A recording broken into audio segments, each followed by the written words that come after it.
دو مقام پر ہی آ رہا ہے۔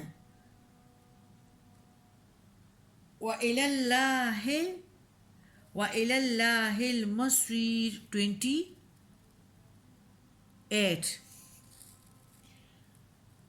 اور ہم سب نے اللہ کی طرف لوٹ کر جانا ہے۔ قُلْ إِن تُخْفُوا مَا فِي صُدُورِكُمْ أَوْ تُبْدُوهُ يَعْلَمْهُ اللَّهُ وَيَعْلَمُ مَا فِي السَّمَاوَاتِ وَمَا فِي الْأَرْضِ وَاللَّهُ عَلَى كُلِّ شَيْءٍ قَدِيرٌ۔ حضور کہہ دیجئے کہ خواہ تم اپنے سینوں کی باتیں چھپاؤ خواہ ظاہر کرو، اللہ سب جانتا ہے۔ آسمان اور زمین میں جو کچھ ہے سب اسے معلوم ہے، اور اللہ ہر چیز پر قادر ہے۔ اس پہ مسلمانوں کو بہت پریشانی اٹھانی پڑی اور بہت ہی اداس تھے۔ عبد الرحمن بن عوف، حضرت عمر فاروق، حضرت ابوبکر صدیق رضی اللہ تعالیٰ عنہ اور ہمارے حضرت علی رضی اللہ تعالیٰ عنہ، یعنی ایسے غمزدہ ان لوگوں کو بنا دیا کہ پریشان ہو گئے، کیونکہ دلوں میں تو وسوسے آتے ہی رہتے ہیں۔ تو فرماتے ہیں کہ حضرت علی کہ جب یہ آیت نازل ہوئی تو اس نے ہم سب کو غمزدہ کیا، اور ہم نے خیال کیا اگر کسی کے دل میں گناہ کا خیال بھی آئے تو اس کا بھی حساب ہوگا، پھر معلوم نہیں کہ اس کی معافی ہو یا نہ ہو، یہ بات تو انسان کے اختیار سے باہر ہے۔ صحابہ کرام رضی اللہ تعالیٰ عنہ نے آپ صلی اللہ علیہ وآلہ وسلم سے شکایت کی۔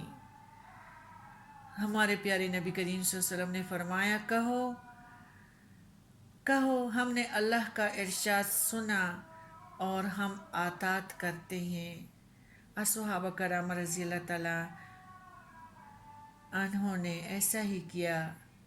پھر اس کے بعد ہماری جو دو آیات نازل ہوئی، آمن الرسول لا یکلف اللہ نفس الا وسعها، تو یعنی جو دل میں چیزیں آتی ہیں اس پر گرفت معاف کر دی گئیں۔ تو پھر اصحاب جو تھے وہ خوش ہو گئے۔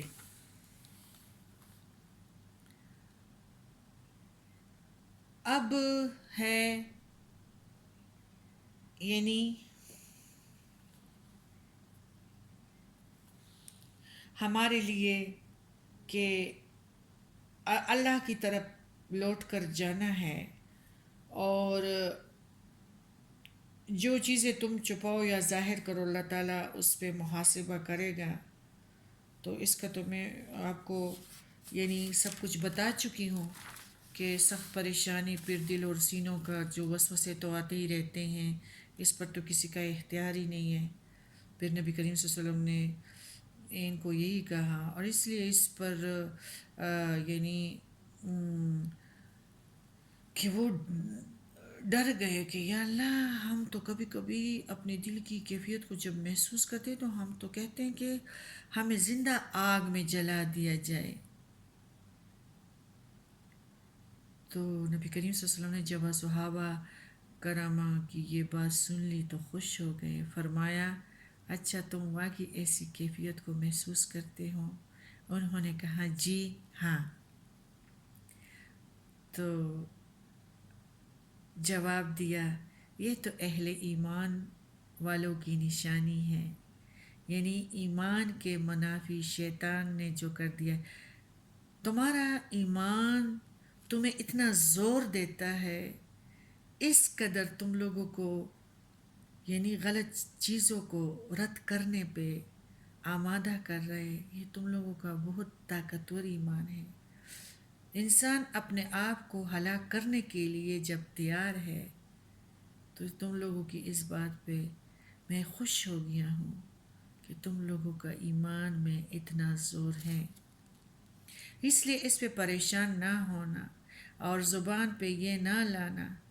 امام مالک ابن عباس رضی اللہ تعالیٰ عنہ سے جو ہے روایت کرتے ہیں کہ عبد الرحمن بن عوف اور حضرت ابوبکر صدیق جیسے، حضرت عمر جیسے اس پہ پریشان تھے، پھر ہمارے نبی نے فرمایا کہ بس اس طرح کہو، تم لوگ پہلے والوں کی طرح سمعنا و عصینا مت کہو، کہو سمعنا و اطعنا، پھر اس کے بعد وہ دو ہماری آیاتیں نازل ہوگی، جس طرح کہ میں نے یعنی نفس کسی اللہ کسی نفس کی اس کی طاقت پر بوجھ نہیں ڈالتا، یہ معافی کا اعلان ہو گیا، وہی بات یہاں آئی، علی کل شیء قدیر، ومن يعمل مثقال ذرة خيرا يرى ومن يعمل مثقال ذرة شرا يرى۔ اس وقت انسان چاہے میرے، اور جب وہ یہ نزاع کی گھڑی آئے گی نا تو انسان چیخے گا، چلائے گا، سب کچھ دیکھے گا۔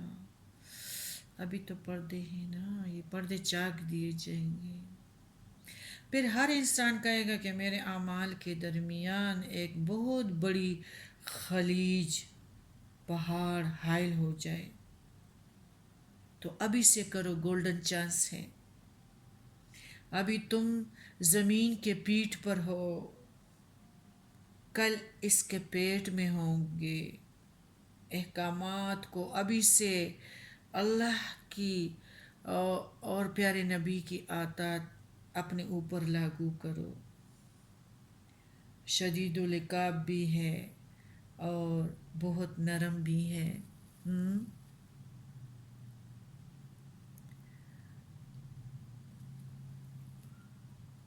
تو یہ ہے کہ توبہ کرنا چاہیے۔ اس کے بعد ان آیاتوں کے بعد کب تم لوگوں کو ٹائم ملے گا، کب کرو گے؟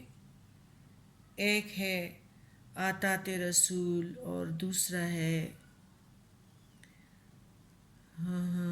بالکل، قل ان کنتم تحبون اللہ فاتبعونی یحببکم اللہ ویغفر لکم ذنوبکم واللہ غفور رحیم۔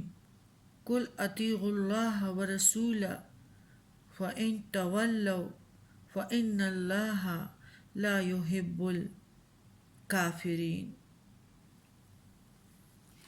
یعنی اب بات ہے اطاعت رسول، ایک ہے اتباع رسول اللہ کی، اور رسول اللہ کی اطاعت، اللہ کی محبت، رسول کی محبت، یہ بریکٹڈ ہے، محبت کی اعتبار سے بھی اور اتباع کے اعتبار سے بھی، لیکن اللہ کے ساتھ اطاعت، محبت جب جمع ہوتا ہے تو اس کا مجموعہ ہوتا ہے عبادت۔ اور رسول کے لیے جب اطاعت اور اتباع جمع ہوتے ہیں تو اس کا مطلب ہے رسول کی پیروی کرنا۔ ظاہری بات ہے کہ اللہ کی پیروی تو نہیں کر سکتے، اللہ کی قدرت، اللہ کی شان، اللہ کی اختیارات، ظاہر بات ہے کہ اللہ جو کرتا ہے ہم اس کی نقل نہیں کر سکتے، ہم اس کی پیروی نہیں کر سکتے۔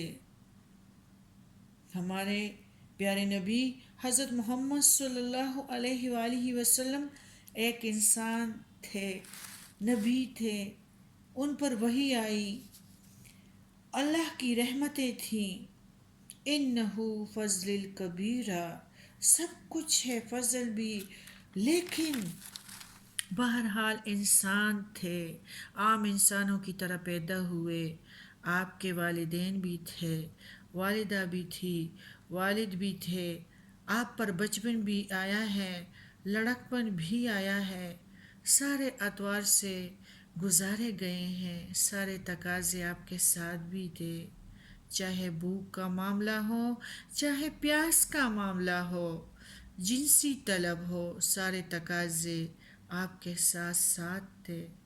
اس اعتبار سے اتباع ہم کر سکتے ہیں۔ محمد رسول اللہ کا اتباع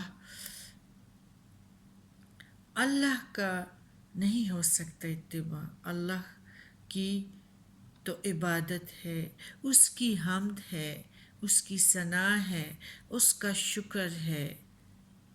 سب سے زبردست جو عبادت ہے وہ شکر ہے۔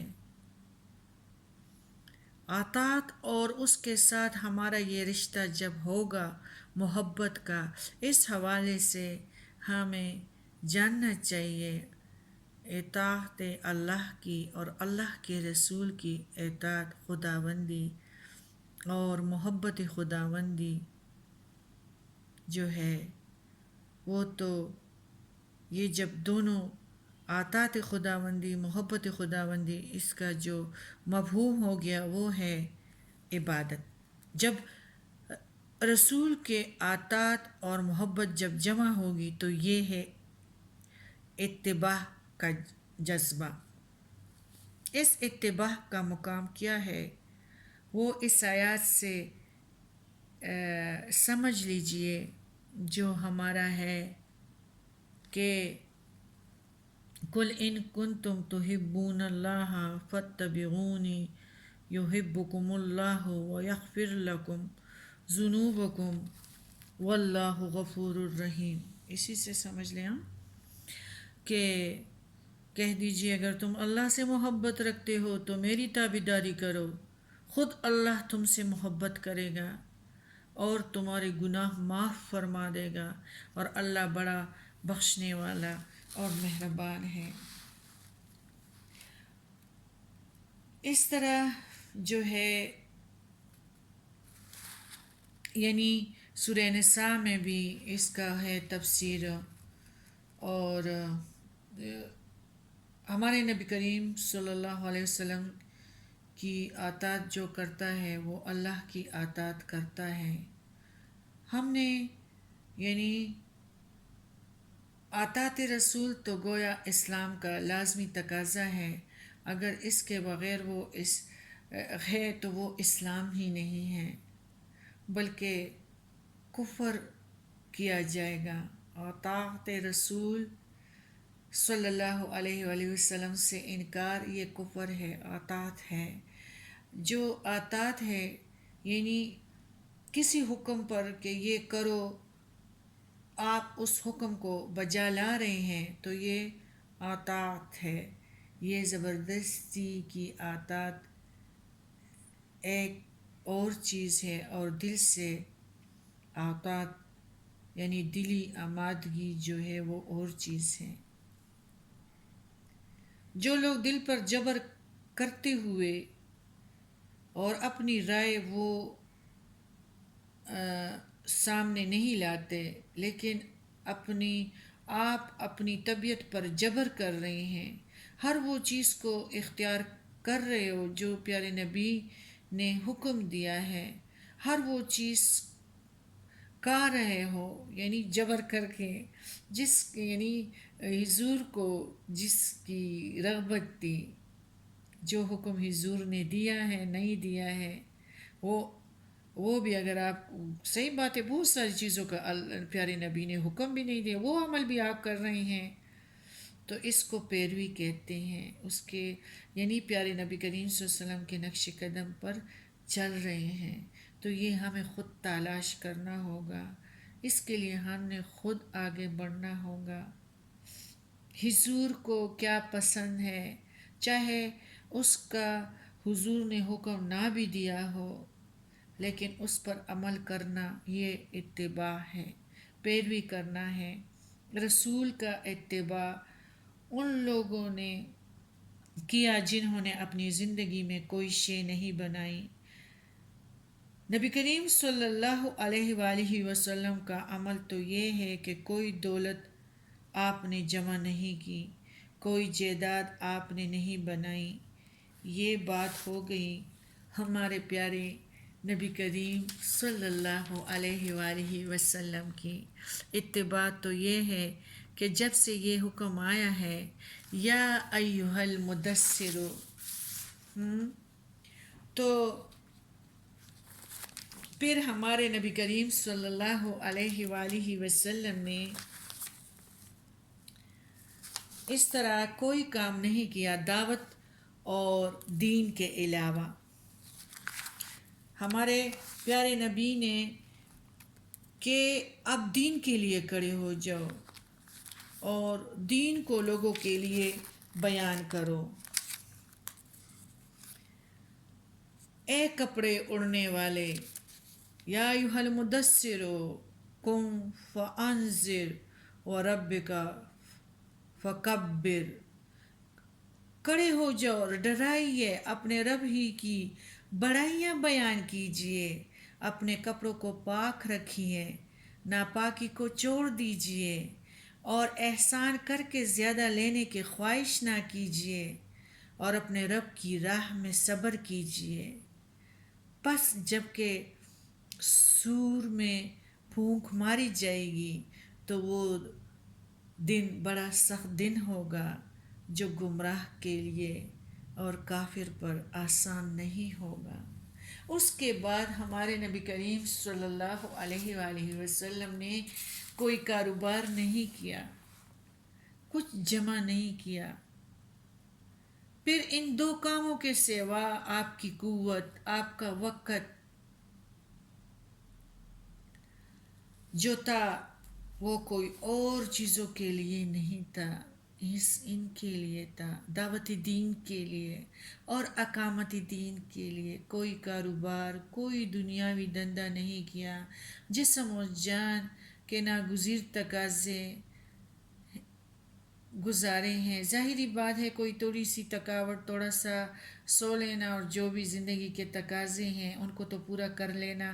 باقی اس کے سوا جو بھی وقت تھا، جو بھی قوت تھی، جو قوانین تھی، جو صلاحیتیں تھیں، وہ کل کے کل اس کام کے لیے تھی. اصل میں اتباع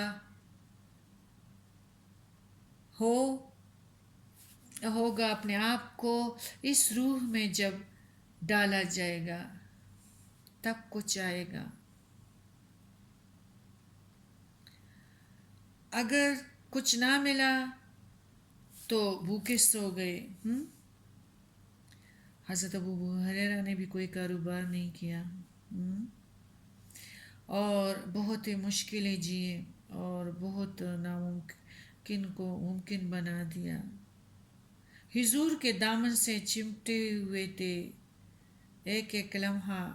جو نبی کریم صلی اللہ علیہ وسلم اپنے گھر سے باہر آ کر، ہمارے پیارے نبی صلی اللہ علیہ وسلم اپنے گھر سے جب باہر جو گھڑیاں بسر کرتے تھے تو وہ اس کو یعنی محبت میں لگے ہوئے ہوتے تھے اور وہی اپنی جان میں ڈالنے کی کوشش کرتے تھے. ابو ہریرہ نے ہزاروں احادیث سے نقل کر دی ہیں. اصحاب صفا میں سے تھے اور اس نے کبھی کاروبار نہیں کیا. اس کے بعد صوفیہ کرام اس کے مطابق زندگی انہوں نے گزار دی، کاروبار نہیں کیے. شیخ محی الدین ہجویری اور یہاں پر امپورٹ ایکسپورٹ کے لیے نہیں آئے تھے. جو بھی ان کا یعنی وقت تھا وہ اللہ کی باتوں کو پہنچا دینا اور اللہ کی دین کی طرف لوگوں کو بلانا، اس میں مصروف رہیں. اور اپنے زمانے حالات جو ہوتے ہیں نا تو ظہور اور زوال جو ہے تو ان کو اپنی مناسبت سے رکھنا وہ دوسری بات ہے، لیکن یہ کہ فرق سمجھ لے کہ انہوں نے یہ جو بابا فرید الدین گنج شکر انہوں نے بھی کوئی کاروبار نہیں کیا. کبھی سوکھی نمک کے ساتھ روٹی کھا لی، کبھی بھوکے سو گئے. اب اگر ان کے مزاروں کو لوگوں نے دکان بنا دیا ہے اور دھندا بنا لیا ہے، عیاشیاں کی جو ہے وہ عیاشیاں کر رہے ہیں، اور ان کی زمینیں پٹوار کے ذریعے سے اپنے نام پہ کروا دیے ہیں، اور بڑے بڑے خانقاہیں بنا دیے ہیں۔ تو ان کا جو کام تھا وہ تو یہ نہیں تھا، جو گدنشین ہیں جو کام کر رہے ہیں یہ تو ممکنات سے بھی نہیں ہے، مشکل، لیکن مشکل کے ساتھ دیکھو یہ تو یعنی ان کے لیے تو مشکلیں تھی، پھر اللہ تعالیٰ نے ان کو ولی اللہ، اور پھر بہت سارے لوگ کہتے ہیں نا کہ یہ والا کام ناممکن ہے، ہم اپنے، لیکن یہ بھی انسان تھے۔ حجویری صاحب، فرید الدین گنج شکر، اور پھر جو ہے بہت سارے، یعنی کتنے زیادہ اولیاء گزرے ہیں۔ یہ کام اتنا ناممکن نہیں ہے اللہ کے پاس پہنچنے کا۔